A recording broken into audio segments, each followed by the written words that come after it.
Hello दोस्तों, कल हम लोग देख रहे थे लोकसभा की अवधि के बारे में। जैसे कि लोकसभा की अवधि 5 साल के लिए होती है। एक बार चुनाव हो गया तो 5 साल तक सांसद रहेंगे, लेकिन कुछ कंडीशंस होते हैं, तो कुछ परिस्थितियाँ ऐसी हो जाती हैं जिसमें लोकसभा कार्यकाल 5 साल से पहले भी मतलब ख़त्म हो जाता है और 5 साल से ज़्यादा भी रहा है एक बार। ठीक, तो हम देख चुके हैं। और 5 साल से ज़्यादा एक बार कब रहा है, वो आपातकाल के टाइम में रहा है। और वो कौन सा लोकसभा था, कौन सी लोकसभा चल रही थी, वो थी हमारी 5वीं लोकसभा। ठीक, ये क्वेश्चन पूछता है कभी कि कौन से लोकसभा में लोकसभा का कार्यकाल 5 वर्ष से बढ़ाकर 6 वर्ष कर दिया गया था। ठीक है, तो 5 वर्ष से 6 वर्ष किसका कार्यकाल था? 5वीं लोकसभा का। ठीक, आइए अब हम आगे देखते हैं। और लोकसभा के पदाधिकारी के बारे में हम देख रहे थे, मतलब देखना है हमको। अगला पॉइंट हमारा है लोकसभा के पदाधिकारी। लोकसभा के पदाधिकारी, ठीक, पदाधिकारी के बारे में मेन इसके 3 पदाधिकारी होते हैं। मेन तो 2 ही होते हैं, लेकिन एक तीसरा भी होता है। तो पहला होता है हमारा लोकसभा अध्यक्ष, ठीक, और दूसरा होता है इसका लोकसभा का उपाध्यक्ष।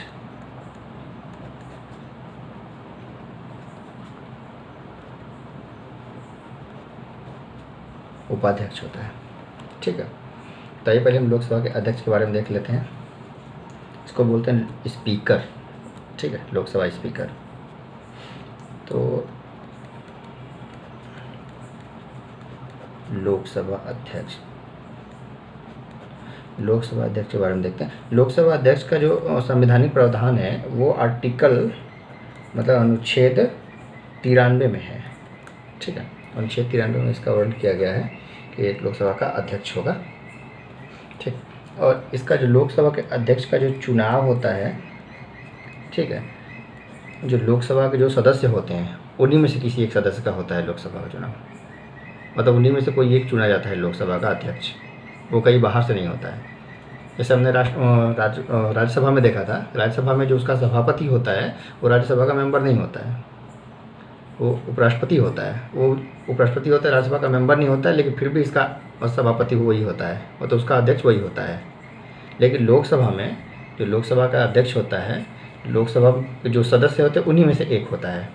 जैसे 543 हमारे 543 हमारे अगर सदस्य हैं, तो इनमें से ही कोई एक आदमी को अध्यक्ष चुन लिया जाएगा,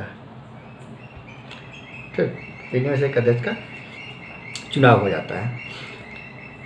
अध्यक्ष के बारे में जो और है कि जो अध्यक्ष शपथ लेता है, शपथ जो अध्यक्ष लेता है वो अध्यक्ष पद की नहीं लेता है, क्योंकि अध्यक्ष पद की शपथ का प्रावधान कहीं है नहीं। अध्यक्ष पद की शपथ नहीं लेता है, ठीक है। ये किसकी शपथ लेता है? संसद सदस्य का, मतलब एक सांसद के रूप में, ऐसे बोल सकते हैं, सांसद के रूप में शपथ लेता है।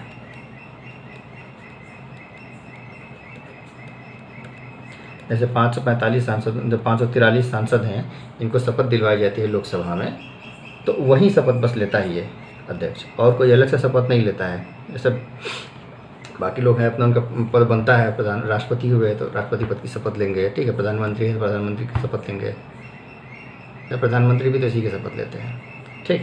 तो इनके लिए कोई अलग से नहीं, प्रधानमंत्री अलग से नहीं, प्रधानमंत्री की शपथ का प्रावधान नहीं है। और संसद सदस्य के लिए रूप में ही लोग भी लेते हैं, अलग से कोई नहीं है। एक संसद सदस्य के रूप में प्रावधान उनका है शपथ लेने का। इसके बाद लोकसभा अध्यक्ष का हम कार्य देख लेते हैं, ठीक है, कि लोकसभा अध्यक्ष की ज़रूरत क्यों है। आखिर अध्यक्ष बनाए गए होंगे तो कुछ काम होगा, तभी तो लोकसभा अध्यक्ष पद का एक विवरण है। अगर काम नहीं होता तो ज़रूरत नहीं होती पद की।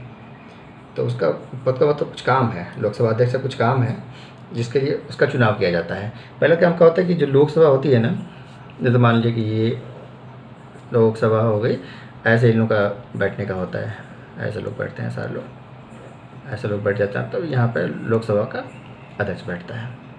कार्य क्या होता है कि जब बैठक चल रही होती है तो इसका संचालन यही करता है, स्पीकर ही करता है। तो मतलब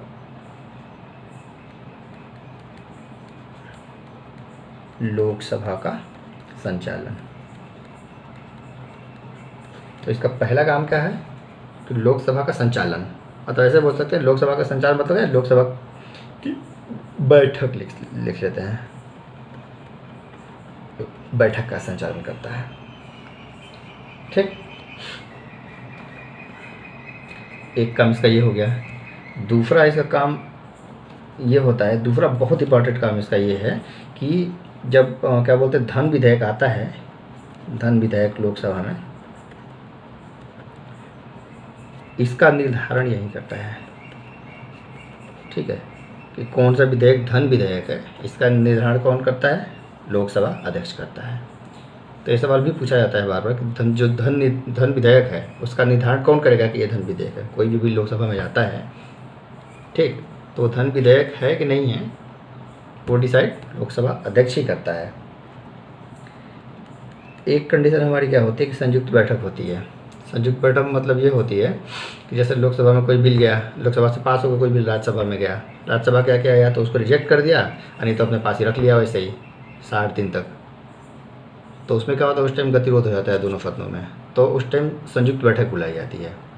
वो हम देखेंगे आगे कि संयुक्त बैठक किस किस बिल के लिए बुलाई जाती है। तो बस इतना आप जान लीजिए कि जो संयुक्त बैठक होती है, संयुक्त बैठक का मतलब ये है कि लोकसभा और राज्यसभा इन जो दोनों की संयुक्त बैठक होती है, तो इसका अध्यक्ष जो होता है यही होता है लोकसभा अध्यक्ष ही इसका अध्यक्ष होता है। जबकि पद में हम देखें तो उपराष्ट्रपति, जैसे राज्यसभा का उपराष्ट्रपति होता है, लोकसभा का ये लोकसभा अध्यक्ष है। लेकिन अगर दोनों में अगर हम देखें, देखिए लोकसभा का कौन होता है, उपराष्ट्रपति होता है अध्यक्ष, सभापति जिसको बोलते हैं, और लोकसभा का कौन होता है, इसका अध्यक्ष होता है, लोकसभा अध्यक्ष होता है इसका। ठीक है, जबकि एक सांसद ही होता है, ये उपराष्ट्रपति है। लेकिन जब संयुक्त बैठक होती है तो संयुक्त बैठक में उपराष्ट्रपति इसका अध्यक्षता नहीं करते हैं। अध्यक्षता कौन करता है? लोकसभा अध्यक्ष करता है अध्यक्षता। तो लोकसभा अध्यक्ष के पास बहुत सारी पावर है, जैसे वही डिसाइड करेगा कि धन विधेयक है कि नहीं है। संयुक्त बैठक है, उसका हेड यही करेगा, तो जिसका अध्यक्षता यही करेगा। आगे देखते हैं और क्या होता है और इससे क्या क्या है, मतलब शक्तियाँ और क्या क्या हैं। और इसका क्या है कि कभी कभी क्या होता है कि जितने वोटिंग होती है संसद में किसी बिल को लेकर, जब वोटिंग होती है तो जब वोट बराबर हो जाते हैं ना, वोट बराबर हो जाते हैं, वोट बराबर मतलब किसका? सत्ता पक्ष बराबर विपक्ष। ठीक, तो इस टाइम में जब दोनों को वोट बराबर हो गए तो ये उस टाइम में लोकसभा अध्यक्ष क्या करता है कि फाइनल निर्णायक मत देता है। जब वोट बराबर हो तो लोकसभा अध्यक्ष क्या करता है? निर्णायक मत देता है। ठीक, मतलब पहले लोकसभा अध्यक्ष नहीं करेगा वोटिंग। अगर कभी अगर ऐसी कोई कंडीशन आ जाती है कि जो सत्ता पक्ष का वोट है और विपक्ष का जो वोट है दोनों अगर बराबर हो गए, तो उस कंडीशन में क्या करता है लोकसभा अध्यक्ष कि बाद में सबसे बाद में वोट करता है और वही डिसाइड करता है कि बिल पास होगा कि नहीं पास होगा। ठीक, तो इसका एक ये हो गया। और क्या बोलते हैं कि संसद की कुछ समितियाँ होती हैं ना, संसदीय समिति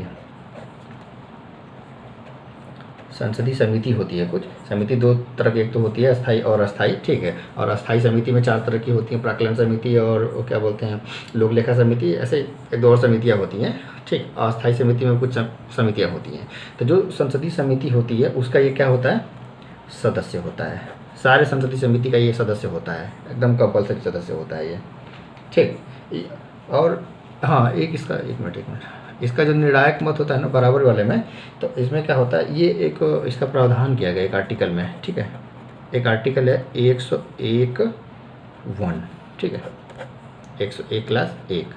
इसमें ये प्रावधान है, मतलब पूछ देगा कि किस अनुच्छेद में निर्णायक मत देने का, लोकसभा अध्यक्ष को निर्णायक मत देने का अधिकार है। ठीक, तो आर्टिकल 101 क्लास 1 में है। ये संसदीय समिति का सदस्य होता है। ठीक, तो ये लोकसभा अध्यक्ष हो गया। इसके बाद हम देखते हैं उपाध्यक्ष के बारे में। दूसरा जो मेन पदाधिकारी होता है वो होता है उपाध्यक्ष। हालांकि उपाध्यक्ष का बहुत ज़्यादा काम नहीं होता है, लेकिन फिर भी देख लेते हैं उपाध्यक्ष के बारे में क्या चीज़ है। उपाध्यक्ष का पहली बात ये है कि जो उपाध्यक्ष होता है तो ऐसा नहीं है कि जैसे अपने डीएम होते हैं तो डीएम के नीचे में एडीएम होंगे, उनके नीचे एसडीएम होंगे, मतलब एक के नीचे दूसरा। तब ऐसा यहाँ नहीं है कि जैसे कि हम बोल दें कि अध्यक्ष है और अध्यक्ष के नीचे उपाध्यक्ष है। ठीक है, ऐसा नहीं होता है, ये गलत है, ऐसा नहीं है। इसका मतलब कि क्या बोलते हैं, इसका अधीनस्थ नहीं होता है, ये अधीनस्थ नहीं होता है ये। ठीक है, ये क्या होता है, जो उपाध्यक्ष होता है ये लोकसभा के प्रति उत्तरदायी होता है।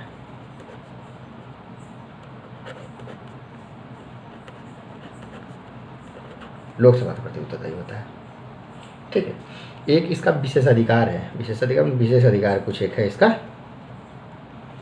विशेषाधिकार इसका क्या है कि जैसे अगर कोई संसदीय समिति बनाई जाती है ना, संसदीय समिति, जो संसदीय समिति है, ठीक है, संसदीय समिति का अगर ये सदस्य है,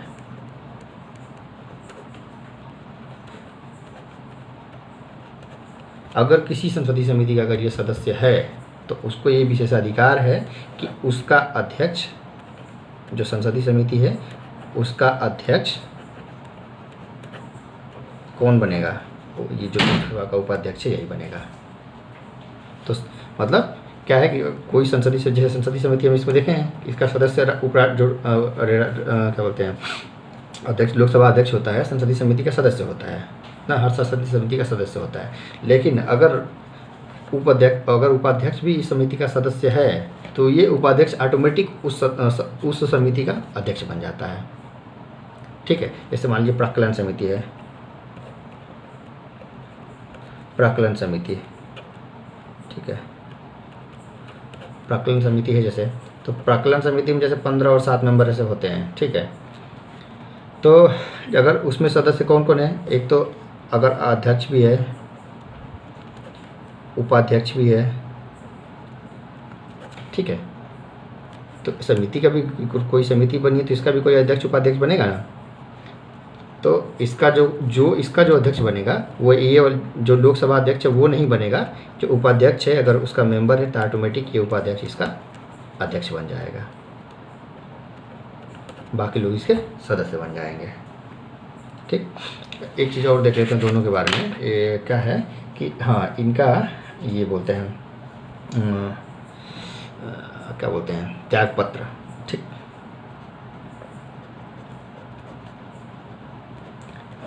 त्यागपत्र इनका देख लेते हैं। इनका त्यागपत्र कैसे होता है कि एक आर्टिकल में इनका प्रावधान है, आर्टिकल कौन सा है, 94B, 94 ख लिख सकते हैं।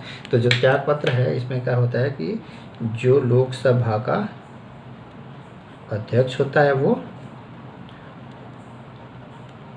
उपाध्यक्ष को, और जो उपाध्यक्ष होता है वो अध्यक्ष को, ठीक है, अपना त्यागपत्र सौंपते हैं। अगर इनको पहले ही अगर त्यागपत्र अपना देना है तो अध्यक्ष उपाध्यक्ष को और उपाध्यक्ष अध्यक्ष को अपना त्यागपत्र दे देता है। ठीक है, तो आइए एक इसका और जो सदस्य मतलब वो होता है, पदाधिकारी होता है, वो कुछ खास नहीं है, वो संसदीय महासचिव होता है, उसको बोलते हैं। ठीक है, लोकसभा का महासचिव उसको बोलते हैं। वो एक प्रशासनिक अधिकारी होता है कुल मिला के। ठीक है, वो संसद का अस्थायी अधिकारी होता है, बाकी तो बहुत ज़रूरी नहीं है उसके बारे में। फिर हम देख लेते हैं नेता होते हैं सदन में कुछ। ठीक है,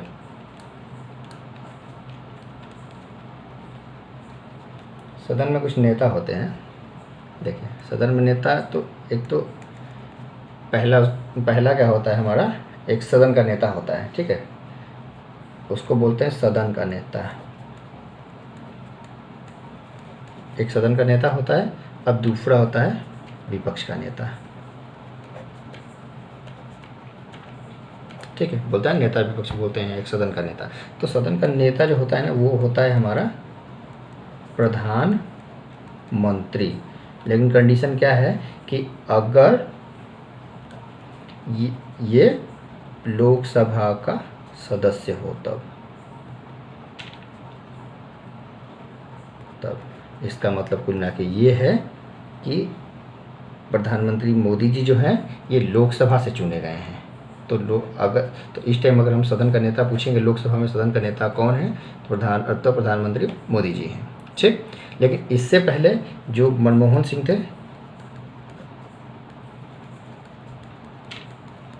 जो डॉक्टर मनमोहन सिंह थे, ये लोकसभा से नहीं थे, ये कहाँ से थे, राज्यसभा से थे मनमोहन सिंह, ठीक। तो इस कंडीशन में क्या होता है कि जो प्रधानमंत्री होता है किसी मंत्री को नियुक्त करता है,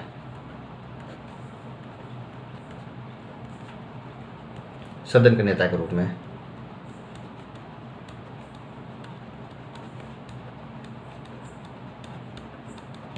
ठीक, तो मतलब अगर लोकसभा से है तो सीधा प्रधानमंत्री सदन का नेता कहलाएगा।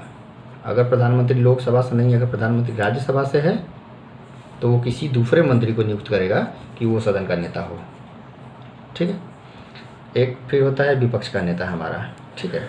विपक्ष का नेता का क्या है कि इसको टोटल सीट का टोटल सीट मतलब लोकसभा और राज्यसभा दोनों की सीट का 10% उसका मतलब सीट उसके पास होनी चाहिए। मतलब 10% अगर सीट उसके पास है, जीता है, तभी विपक्ष को एक नेता दिया जाता है। मतलब विपक्ष का नेता मतलब का एक प्रावधान है, तो विपक्ष का नेता दिया जाएगा विपक्षी पार्टी को, ठीक। तो लोकसभा में जैसे हमारी कितनी है, 543 है अभी, तो यहाँ से कितना लगभग 55 सीट, ठीक है। राज्यसभा से कितने हैं, 245 है, मतलब 25।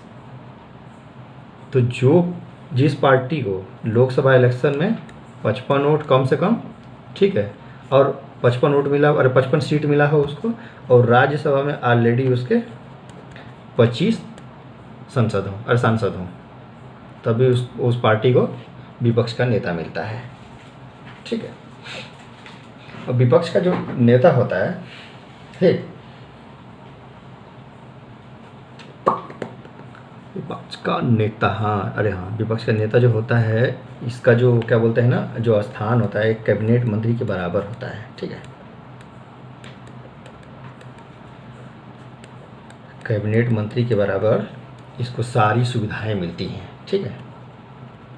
जो सुविधाएं होती हैं इसको जितनी, ये सारी कैबिनेट मंत्री के बराबर मिलती हैं विपक्ष के नेता को।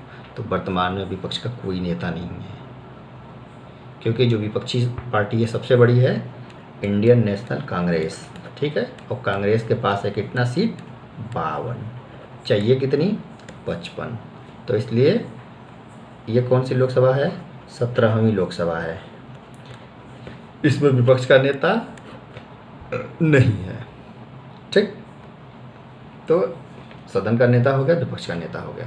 सदन के नेता प्रधानमंत्री हमारे होते हैं अगर लोकसभा से हैं तो, अगर नहीं है तो प्रधानमंत्री, अगर राज्यसभा से हैं तो प्रधानमंत्री किसी दूसरे मंत्री को नियुक्त करेंगे सदन के नेता के रूप में। और विपक्ष का नेता कौन होता है, जिसके पास लोकसभा में 10% सीटें हों, ठीक, और राज्यसभा में भी 10% सीटें ऑलरेडी हो, तो उनको एक कैबिनेट मंत्री का पद, उनको एक विपक्ष का नेता दिया जाता है। अगर नहीं है तो नहीं, राइट। अब हम एक और क्या बोलते हैं, हमको इधर ही देख लेना था, एक ये जो था ना हमारा क्या बोलते हैं, लोकसभा अध्यक्ष उपाध्यक्ष में एक और इसमें पद एक होता है, वो एक्चुअली सर भूल गया, उसको बता देता हूँ मैं। इसमें क्या होता है कि वो प्रोटेम स्पीकर का पद होता है, आप लोग उसको थोड़ा इससे पहले नोट कर लीजिएगा। प्रोटेम स्पीकर होता है एक ठो, प्रोटेम स्पीकर, ठीक है। प्रोटेम स्पीकर क्या होता है ना कि ये सबसे वरिष्ठ सदस्य होता है, ठीक है। किसमें, लोकसभा में। लोकसभा का जो सबसे वरिष्ठ सदस्य होता है, या ऐसे बोल सकते हैं कि अनुभवी सदस्य जो होता है, उसको प्रोटेम स्पीकर बनाया जाता है, कब? जब नई लोकसभा चुन के आती है, ठीक है। जब नई लोकसभा चुन के आती है, सारे सांसद लोग चुन के आते हैं, तो जब पहली बैठक होती है तो किसी एक आदमी को एक प्रोटेम स्पीकर बनाया जाता है, और वो नियुक्त कौन करता है उसको? जो इसकी नियुक्ति होती है तो वो करता है राष्ट्रपति। प्रोटेम स्पीकर की नियुक्ति कौन करता है? राष्ट्रपति करता है। और प्रोटेम स्पीकर का काम क्या होता है? इसका कार्य हम देख लेते हैं। तो प्रोटेम स्पीकर का जो कार्य होता है, तो जो संसद सदस्य सारे चुन के आते हैं, संसद सदस्य मतलब सांसद कुल मिला के, संसद सदस्य मतलब सांसद से, ठीक है। लोकसभा में जो संसद सदस्य चुन के आते हैं उनको क्या करता है? शपथ दिलाता है। उनको शपथ दिलाता है, एक काम हो गया। और दूसरा ये होता है कि जब लोकसभा सदस्य का अध्यक्ष का चुनाव होता है,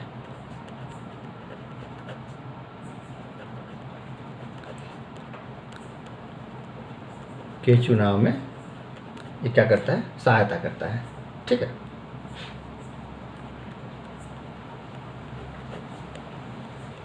सहायता करने का मतलब कुल ना कि ये है कि लोकसभा अध्यक्ष की सीट पे यहीं बैठा होता है, सारा संचालन यहीं करता है। तो ये प्रोटेम स्पीकर हो गया हमारा। तो इसके बाद जो मतलब मेन सदस्य थे उनका तो ख़त्म हो गया काम अभी। अब हमारे पास क्या है? मेन टॉपिक जो बचा था हमारे पास वो था शक्तियाँ था शायद ना, शक्ति के बारे में हमको पढ़ना था, ठीक है। अभी हम शक्ति देख लेते हैं, लोकसभा की शक्ति।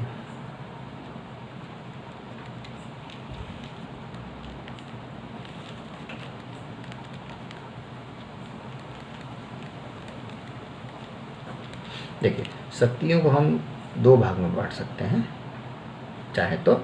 एक तो शक्ति हमारी ये है कि लोकसभा को कुछ मतलब एक तो शक्ति ये है कि उसमें लोकसभा और राज्यसभा बराबर हैं, मतलब दोनों का बराबर का हिस्सा है। और दूसरी शक्ति हमारी क्या है कि लोकसभा को अनन्य शक्ति है। जैसे हम लोग ने देखा था राज्यसभा में कि राज्यसभा को अनन्य शक्ति थी, दो अनन्य शक्ति थी, आर्टिकल 312 ऑल इंडिया सर्विसेज के लिए, और आर्टिकल 249 जो था ना, जो कोई राज्य का विषय है अगर केंद्रीय अगर उसको राष्ट्रीय महत्व का अगर मतलब घोषित करना है तो इसके लिए राज्यसभा का अनुमोदन चाहिए ना, तो 3/4 मेजॉरिटी से उसको पास करना पड़ेगा, तो राष्ट्रीय महत्व का बन जाएगा। फिर उसके बाद संसद उस पर अपना क्या करेगी? कानून बना सकती है। तो सेम ऐसे ही अनन्य शक्ति हमारे लोकसभा के पास भी है, और बहुत सारी शक्तियाँ हैं जो जिसमें लोकसभा और राज्यसभा की शक्तियाँ बराबर हैं, ठीक है। तो देख सकते हैं, हालांकि बहुत ज़्यादा मतलब ज़रूरत नहीं है, लेकिन फिर भी हम देख ले रहे हैं इसको। ये तो सब मेंस का है, मेंस में आता है तुलना करने के लिए कि लोकसभा और राज्यसभा की शक्तियों की तुलना कीजिए, ठीक। फिर भी हम यहाँ पे देख लेते हैं एक बार।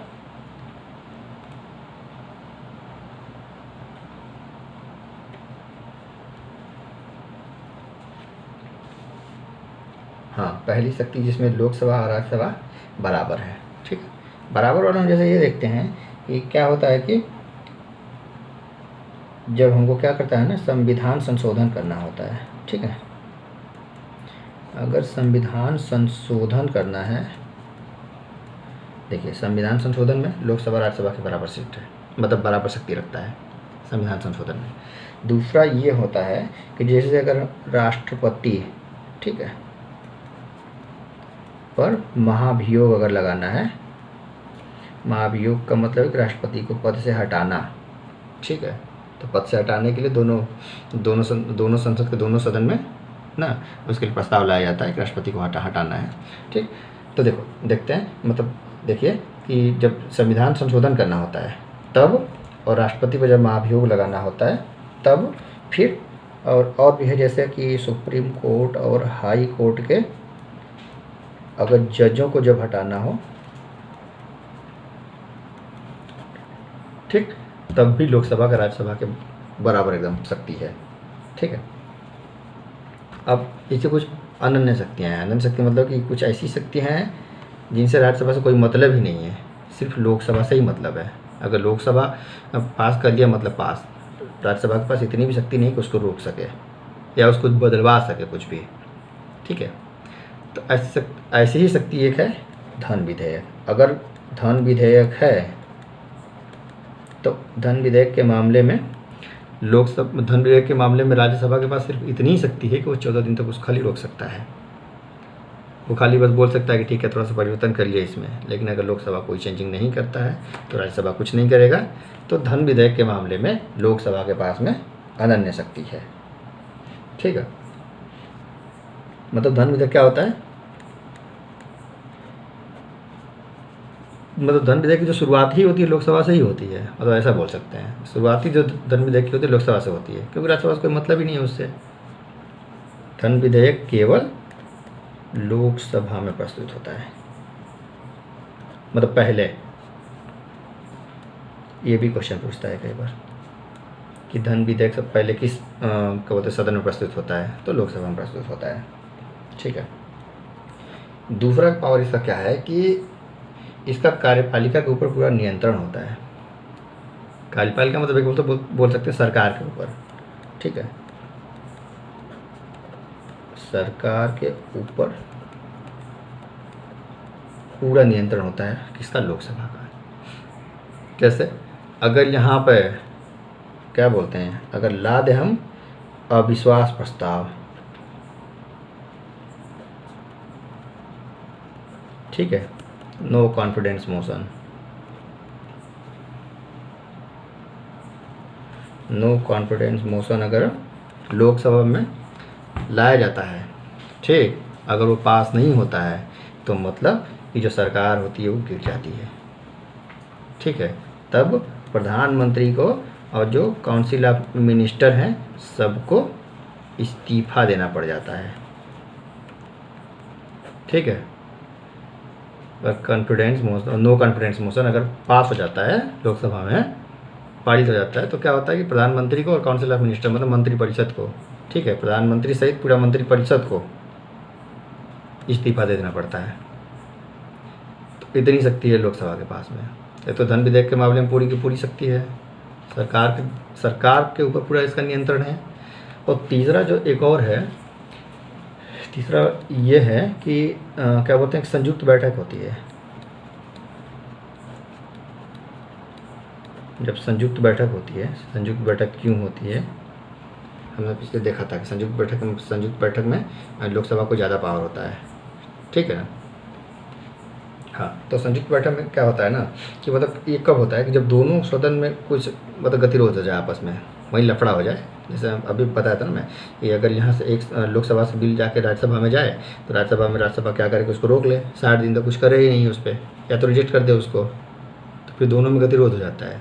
जब गतिरोध दोनों में होता है तब एक संयुक्त बैठक बुलाई जाती है, और इसका प्रावधान जो है आर्टिकल 108 में है, 108 में किया गया है। ठीक है, धन विधेयक का भी है ना, अच्छा धन विधेयक का भी है 110 में, आर्टिकल 110 में धन विधेयक का है। और संयुक्त बैठक का प्रावधान किसमें है, 108 में किया गया है। और संयुक्त बैठक होती कब है, देखिए हमारे पास विधेयक कितने तरह के होते हैं, विधेयक होते हैं हमारे पास 4 तरह के। एक होता है, इधर देख लेते हैं ना, जो विधेयक होते हैं वो होते हैं 4 तरह के। एक होता है साधारण विधेयक, ठीक होता है, ठीक। एक होता है धन विधेयक, ठीक है। तीसरा होता है वित्त विधेयक, वित्त विधेयक में भी वित्त विधेयक 1, 2 ऐसे करके होता है। और तीसरा होता है संविधान, चौथा होता है संविधान संशोधन विधेयक, संविधान संशोधन।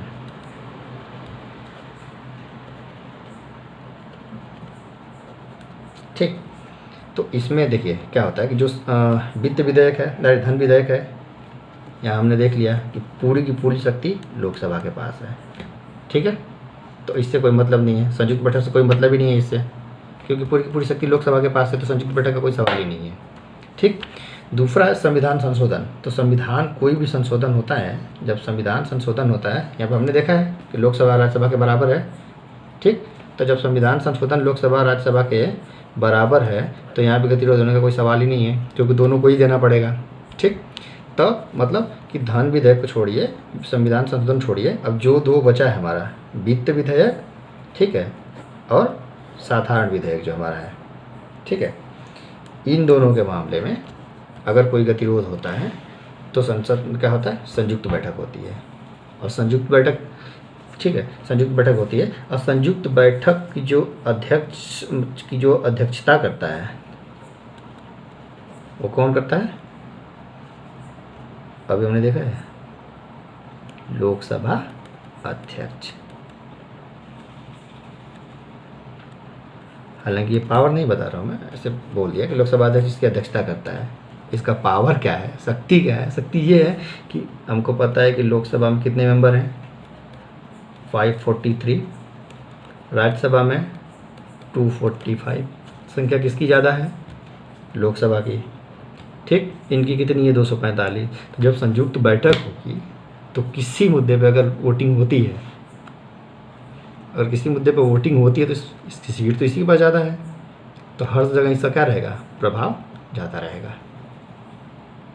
तो सीट इसकी ज़्यादा है। अगर किसी के पार्टी के पास इसमें भी सदस्य हैं, इसमें सदस्य हैं, लोकसभा में ज़्यादा है, इसमें कम भी हैं अगर, तो भी आराम से जीत जाएगी, मतलब बिल आराम से उसका बिल पास हो जाएगा। तो मतलब कुल मिला कहने का ये कि अगर संयुक्त बैठक होती है तो जो लोकसभा को होता है फ़ायदा होता है उसमें, संयुक्त बैठक के मामले में। ठीक, तो ये हो गया हमारा संयुक्त बैठक का एक शक्ति अमल हो गई। ठीक, और इसके बाद देखते हैं हम क्या और बचा था। सत्र था ना, एक सत्र के बारे में हमको देखना था। ठीक है, सत्र के बारे में जल्दी देख लेते, बस यही है, अब ज़्यादा तो कुछ बचा नहीं है। एक बार आर्टिकल देख लेंगे लास्ट में, ख़त्म कहानी। ठीक है, हम देखते हैं सत्र के बारे में। सत्र कुल मिलाकर होता क्या है? सत्र मतलब वही है कि देखिए, संसद क्या होता है कि ऐसा नहीं कि साल भर चलता है, साल भर नहीं चलता है। संसद साल भर में 3 इसके सत्र होते हैं। ठीक है, उन्हीं सत्रों में चलता है। और सत्र का मतलब क्या है? सत्र का मतलब यही है कि पहली बार जब संसद में बैठक होती है ना, ऐसे लिख सकते हैं, पहली बैठक। ठीक है, संसद में पहली बैठक होती है और उसके बाद सत्रावसान होता है। सत्रावसान का मतलब ये है कि सत्र खत्म होता है। ठीक है, तो पहली बैठक और सत्र खत्म होने के बीच की जो अवधि होती है उसी को हम सत्र बोलते हैं। ठीक है, मतलब ये है कि कितने दिन तक चला है। ठीक है, तो सत्र देखिए हमारे पास होते हैं 3। ठीक है, 3 सत्र हमारे होते हैं। ठीक, एक होता है हमारा बजट सत्र होता है, जो हमारा चलता है फरवरी से। ठीक है, बजट सत्र मतलब जब बजट आता है तो बजट सत्र चालू होता है। 1 फरवरी को हमारा बजट आता है, तो 1 फरवरी को तो फरवरी से हमारा बजट सत्र स्टार्ट होता है और वो चलता है मई तक। तो मतलब बजट सत्र फरवरी से लेकर मई तक चलता है। उसके बाद दूसरा एक होता है हमारा मानसून सत्र होता है, जो चलता है जुलाई से लेकर अगस्त तक। ठीक है, और तीसरा होता है हमारा शरद सत्र होता है। ठीक है, जो नवंबर दिसंबर में चलता है। ठीक, तो सत्र शुरू होने से पहले क्या होता है कि एक टर्म आता है सत्र आहूत करना है। ये पेपर में अक्सर पूछा जाता है कि सत्र को आहूत कौन करता है। आहूत मतलब बुलाना कुल मिला के सत्र को। ठीक है, तो एक टर्म आता है सत्र आहूत करना, सत्र आहूत करना। ठीक है, सत्र आहूत करने से मतलब ये है कि सत्र को बुलाना है। ठीक है, जब सत्र आहूत करना होता है, इसकी बैठक होती है। ठीक है, इसका प्रावधान है हमारे आर्टिकल 85 में। ठीक है, 85(1) में है। हाँ, 85(1) में है, होता है। इसमें क्या होता है कि राष्ट्रपति क्या करता है, प्रावधान क्या है? पहला ये है कि राष्ट्रपति जो है, ये चालू होता है राष्ट्रपति के अभिभाषण से, है ना। जो पहला सदन होता है, अरे पहला सत्र होता है, राष्ट्रपति के अभिभाषण से चालू होता है। लेकिन सत्र शुरू होने से पहले का ये है, मतलब क्या है, प्रावधान क्या है कि राष्ट्रपति सत्र को आहूत करता है। ठीक है,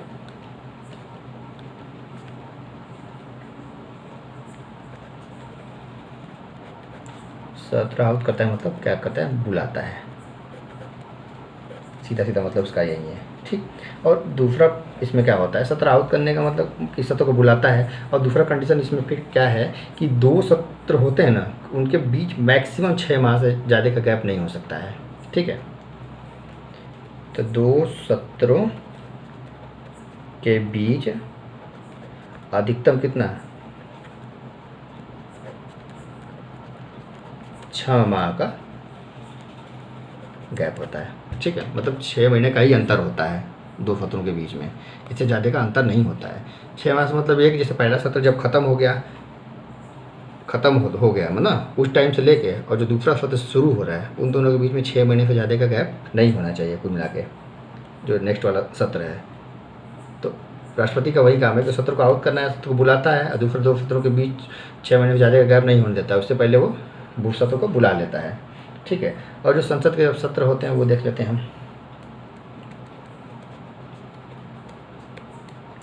हम अभी बोले संसद के 3 सत्र होते हैं नॉर्मली, मैक्सिमम नॉर्मली 3 ही सत्र होते हैं। एक और सत्र होता है, उसको लैम डेक सेशन बोलते हैं, ठीक है। तो उससे कोई मतलब नहीं होता है कुल मिला के, लेकिन मेन होते हैं हमारे 3 सत्र होते हैं, ठीक है।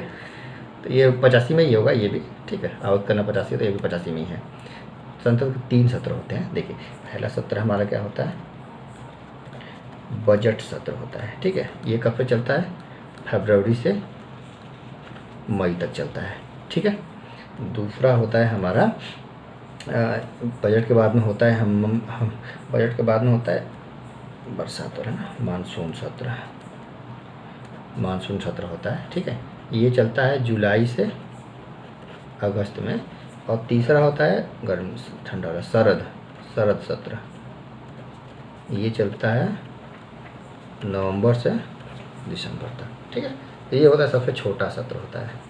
देखिए ये दोनों किसी भी सत्र के बीच में 6 महीने से ज़्यादा का गैप नहीं हुआ है ना। मई में ख़त्म होता है, जुलाई में चालू होता है, 3 महीना हुआ, जून जुलाई, और 3 महीने कहाँ हुआ, मई तक अगर मान लीजिए चलता है तो जून 1 महीने गैप है। यहाँ अगस्त के बाद भी सितंबर अक्टूबर नवंबर में चालू हो जा रहा है, तो 6 महीने से ज़्यादा का गैप नहीं है। अगर बीच में कुछ प्रॉब्लम होती है, अगर कोई एक सत्र नहीं भी चलता है, ठीक, तो भी मई के बाद नवंबर, जून जुलाई अगस्त सितंबर अक्टूबर नवंबर, ये भी 6 महीने, मतलब 6 महीने में चालू हो ही जाता है।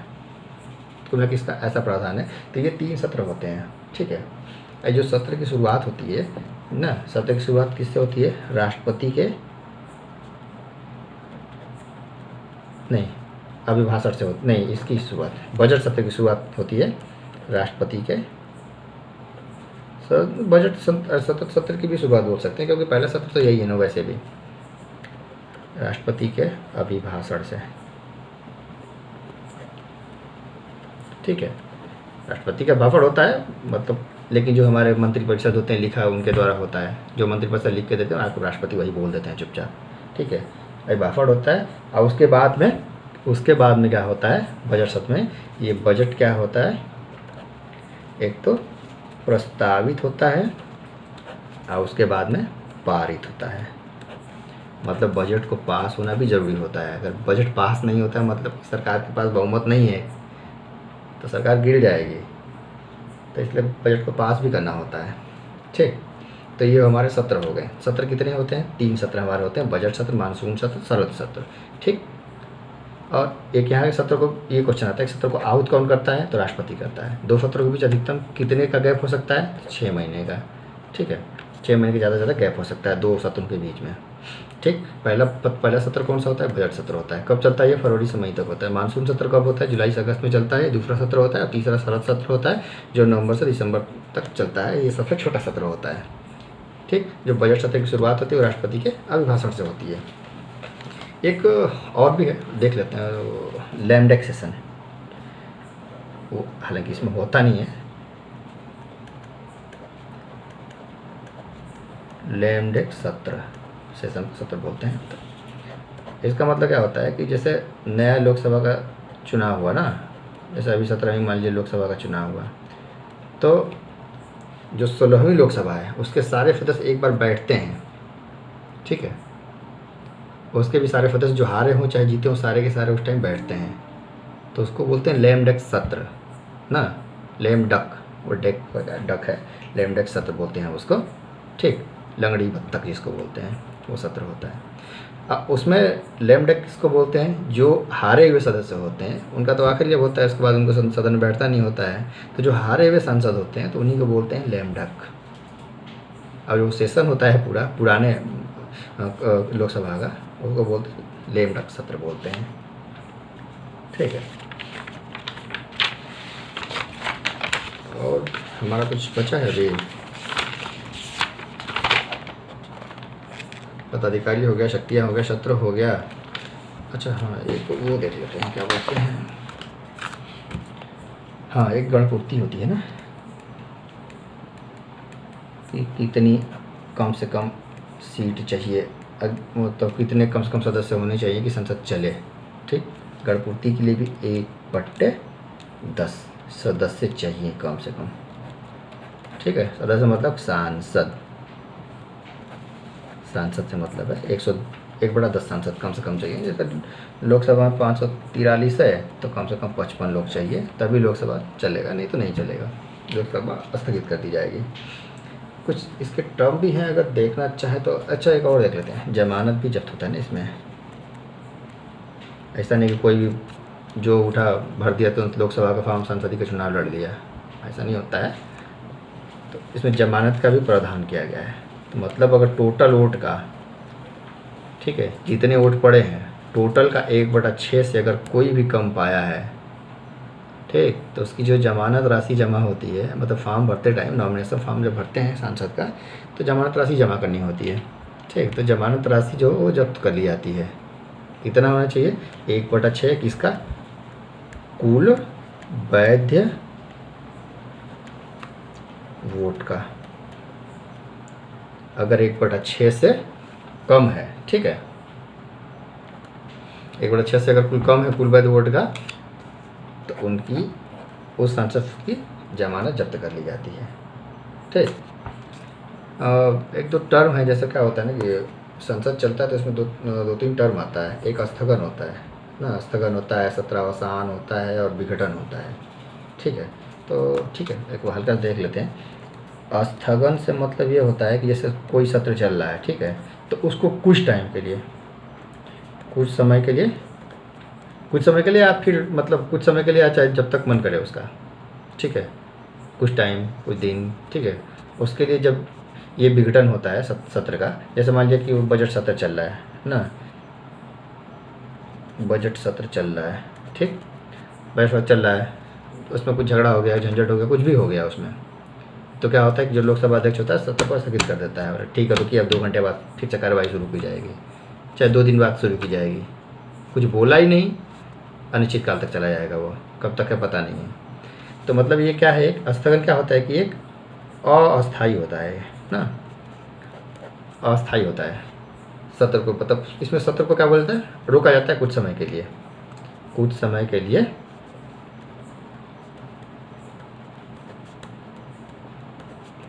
सत्र को रोकना, ठीक है। कुछ समय, नॉर्मली कुछ समय यही होता है, लेकिन अगर क्या बोलते हैं लोकसभा अध्यक्ष कुछ बोलता ही नहीं है कब तक स्थगन करना है, तो वो अनंत काल तक चल जाता है, कब होगा उसका कोई ठीक नहीं है, ठीक है। और दूसरा एक होता है सत्रावसान। हाँ, एक चीज़, जो स्थगन होता है ये कौन करता है? लोकसभा अध्यक्ष करता है स्थगन, ठीक। सत्रावसान होता है, सत्रावसान मतलब सत्र को ख़त्म करना। सीधी सीधी बात है कि जैसे कोई भी सत्र चल रहा है, जैसे मान लीजिए बजट सत्र चल रहा है, तो ये पूरे सत्र को ही ख़त्म कर देगा, मतलब पूरा बजट सत्र ही ख़त्म। जैसे पहले दिन मान लीजिए बजट सत्र चालू हुआ, उसी दिन भी इसका सत्रावसान कर सकते हैं, मतलब पहले दिन इसको ख़त्म कर देंगे, पूरा फिर सेशन ये चलेगा ही नहीं। जो हमारा था ना फरवरी से लेकर मई तक, अगर फरवरी में 1 तारीख को मान लीजिए शुरू होता है, उसी दिन बंद कर दिया जाए, इसको सेशन को ख़त्म कर दिया जाए, तो उसको बोलते हैं सत्रावसान, मतलब पूरे सत्र की समाप्ति, ठीक है।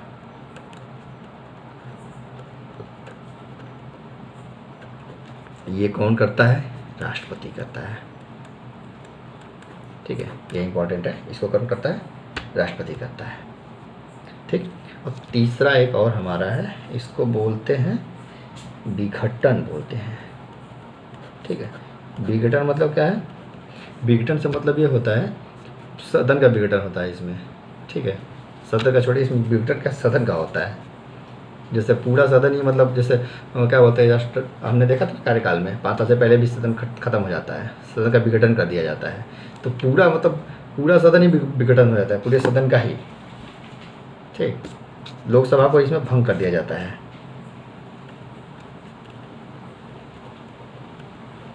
पूरी लोकसभा इसमें भंग कर दी जाती है। ये पावर किसके पास है? राष्ट्रपति के पास है, ठीक है। कहने के लिए नाम मतलब राष्ट्रपति है, लेकिन मेन वो मंत्रिपरिषद ही करता है। तो ये हो गए हमारे, और इसमें और क्या बचा है? और तो कुछ ज़्यादा बचा नहीं है लोकसभा में हमको पढ़ने के लिए। हाँ, लोकसभा में हम वो देख सकते हैं, क्या बोलते हैं, 17वीं लोकसभा का आप लोग तो फैक्ट देख लीजिएगा। 542 सीट पे इलेक्शन हुआ था टोटल। जैसे 2019 वाला जो हुआ था, 2019 वाला जो हुआ था, ये कौन सा था? 17वीं लोकसभा, ठीक है। 2019 और 17 में लोकसभा हुआ था, ये अप्रैल और मई तक गया था, ठीक है। अप्रैल और मई में हुआ था। 542 सीट पर इलेक्शन हुआ था। हमारे पास टोटल सीट कितनी है? 543 है, लेकिन चुनाव कितने पे हुआ था? 542 पे हुआ था। 542 में देखिए क्या था कि दो मेन पार्टियाँ इसमें थी, कुल मिला के दो मेन पार्टियाँ दो ही थी। एक को बोलते हैं हम एनडीए, ठीक है, और एक को बोलते हैं हम यूपीए, ठीक है। एनडीए मतलब बीजेपी प्लस बीजेपी और उसकी सहयोगी पार्टियाँ, ठीक है, और यूपीए मतलब कांग्रेस और उसकी सहयोगी पार्टियाँ, इससे मतलब यही है, ठीक है। तो एनडीए और उसके प्लस पार्टी को कितना मिला था? 353 मिला था, ठीक है, टोटल।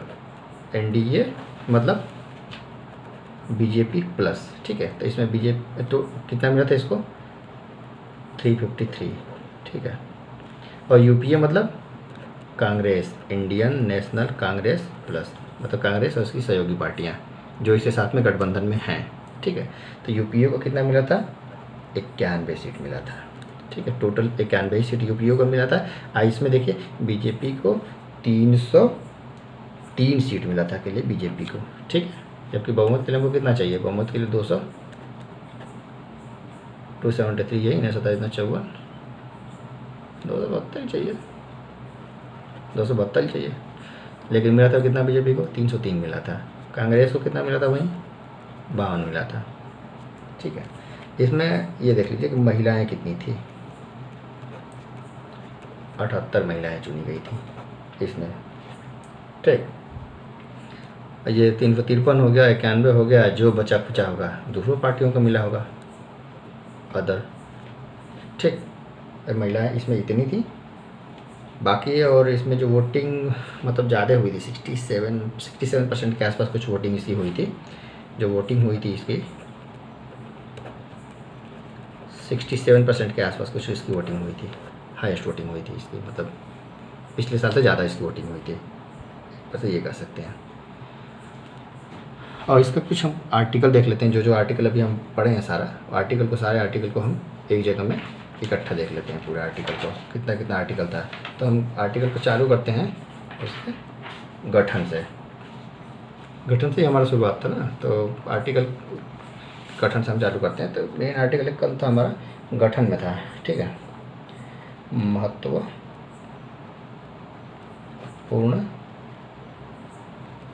अनुच्छेद किसके?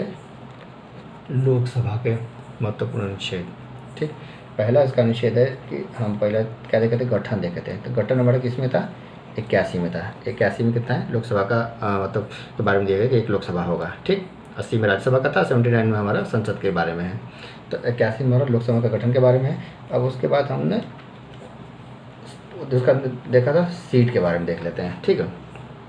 सीट के बारे में इसका क्या है कि देखिए हम सीट को कैसे देखे थे?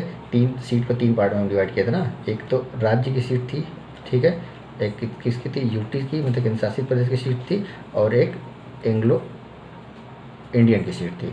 तो राज्य वाला कितने से में था? 81 क्लास 1 ना, और इसका सब प्लस ए, मतलब कि 81 का एक में ए जो है वो राज्य के बारे में बताता है, और जो राज्य केंद्र शासित प्रदेश का है वो 81 के ही एक के बी में बताता है।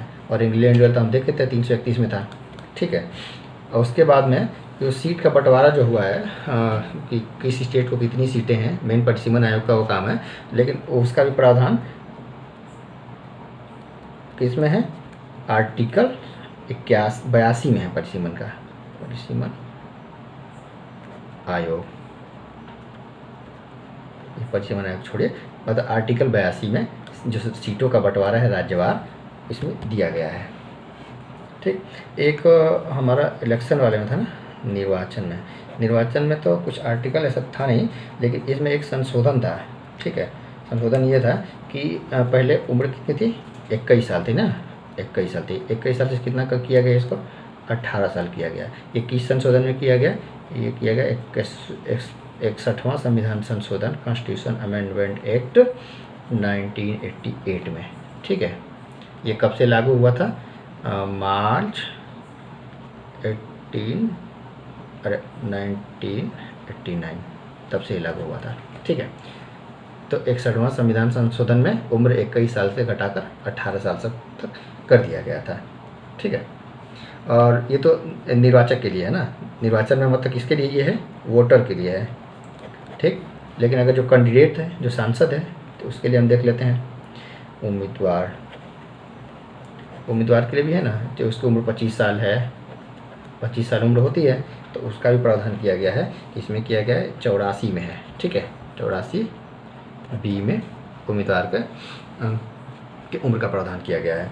फिर उसके बाद में लोकसभा अध्यक्ष वाला था एक ना, एक तो लोकसभा विघटन था, तो लोकसभा विघटन का हम देख लिए कितना था हमारा, 85 में था लोकसभा का विघटन वाला।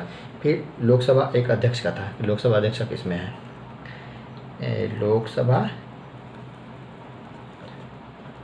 अध्यक्ष के बारे में जो है वो किसमें बताया गया है हमारा, 93 में। ठीक है, उसका पद के बारे में कि 93 पद, आर्टिकल 93 के हिसाब से क्या है कि लोकसभा अध्यक्ष का एक पद होगा। ठीक है, और इसका त्यागपत्र वाला हम देखे थे, त्यागपत्र वाला किसमें था, लोकसभा अध्यक्ष उपाध्यक्ष को देता है, उपाध्यक्ष अध्यक्ष को देता है। ये किसमें था, 94 में था, 94B में त्यागपत्र का प्रावधान था। ठीक है, और लोकसभा का सत्र, हाँ उसके बाद 17 है ना, सत्र का किसमें था, वो तो वहीं 17 वाला 85 में था हमारा, 85 में था 17 वाला, हाँ 85 में था, एक सत्र के बारे में हमारा 85 में था, 17 वाला आर्टिकल 85 में सत्र के बारे में दिया गया है। ठीक, और एक तरह हम लोग देखे थे कुछ देर पहले गणपूर्ति एक था ना, कि कम से कम कितना चाहिए, तो उसका था